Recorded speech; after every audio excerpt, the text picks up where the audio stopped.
अदृश्य दुनिया के यात्री अध्याय रहस्यमय पुस्तकालय। सिद्धार्थ एक साधारण लड़का था जिसे किताबें पढ़ने का शौक था। एक दिन वह अपने शहर के पुराने पुस्तकालय में एक दुर्लभ और पुरानी किताब की तलाश में गया। उस पुस्तकालय के कोने में धूल से भरी एक पुरानी अलमारी थी जिसके अंदर उसे एक रहस्यमय पुस्तक मिली। उस पुस्तक का शीर्षक था अदृश्य दुनिया के रहस्य अध्याय। पुस्तक का रहस्य। सिद्धार्थ ने उस पुस्तक को खोला और देखा कि पन्ने खाली थे, लेकिन जैसे ही उसने ध्यान से देखा, शब्द अचानक उभर आए और किताब ने उसे अपनी अदृश्य दुनिया के बारे में बताया। यह एक ऐसी दुनिया थी जिसे केवल विशेष लोग ही देख सकते थे और सिद्धार्थ उनमें से एक था। किताब ने उसे बताया कि वह अदृश्य दुनिया में प्रवेश कर सकता है यदि वह समय के द्वार को ढूंढ ले।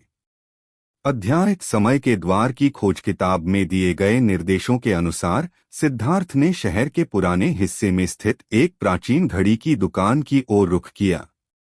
दुकान में एक वृद्ध घड़ीसाज बैठा था जिसने सिद्धार्थ को पहचान लिया और उसे समय के द्वार के बारे में बताया।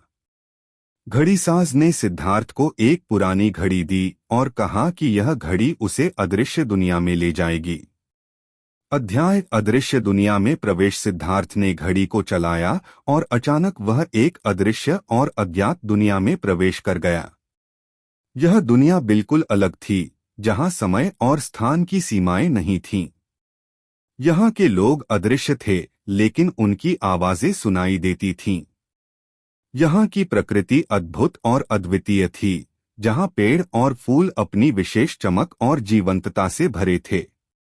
अध्याय अदृश्य दुनिया के रहस्य। सिद्धार्थ को इस अदृश्य दुनिया में कई रहस्यमय और अद्भुत प्राणियों से मिलने का अवसर मिला।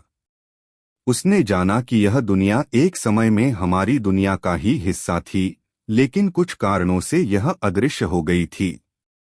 यहाँ के निवासी उसे बताते हैं कि अदृश्य दुनिया का अस्तित्व हमारी दुनिया के संतुलन पर निर्भर है। अध्याय मिशन। दृश्य दुनिया के निवासियों ने सिद्धार्थ को एक महत्वपूर्ण मिशन दिया। उन्हें एक विशेष जड़ी बूटी खोजनी थी जो केवल हमारी दुनिया में ही पाई जाती है। इस जड़ी बूटी की मदद से अदृश्य दुनिया के संतुलन को बहाल किया जा सकता था। सिद्धार्थ ने इस मिशन को स्वीकार किया और अदृश्य दुनिया के एक गाइड के साथ वापस हमारी दुनिया में आया। अध्याय सफलता और संतुलन। सिद्धार्थ ने अपनी बुद्धि और साहस का उपयोग करके जड़ी बूटी को खोजा और अदृश्य दुनिया में वापस ले गया। जड़ी बूटी के उपयोग से अदृश्य दुनिया का संतुलन फिर से बहाल हो गया और वहां के निवासियों ने सिद्धार्थ का आभार व्यक्त किया। अध्याय वापसी। सिद्धार्थ ने अदृश्य दुनिया के निवासियों से विदा ली और वापस अपनी दुनिया में लौट आया, लेकिन अब वह जानता था कि अदृश्य दुनिया के रहस्य और उसकी सुरक्षा कितनी महत्वपूर्ण है। उसने उस पुरानी पुस्तक को वापस पुस्तकालय में रख दिया ताकि यह रहस्य सुरक्षित रहे। समापन। सिद्धार्थ ने यह अनुभव अपने दिल में सहेज कर रखा और यह तय किया कि वह हमेशा अदृश्य दुनिया और उसकी संतुलन की रक्षा करेगा। वह जानता था कि कभी-कभी सबसे बड़े रहस्य हमारे आसपास ही होते हैं, बस हमें उन्हें देखने की दृष्टि और समझ होनी चाहिए। इस प्रकार सिद्धार्थ की अदृश्य दुनिया की यात्रा और उसके साहसिक कार्यों की कहानी समाप्त होती है। यह एक ऐसी कहानी है जो हमें यह सिखाती है कि ज्ञान और साहस के माध्यम से हम किसी भी रहस्य को सुलझा सकते हैं।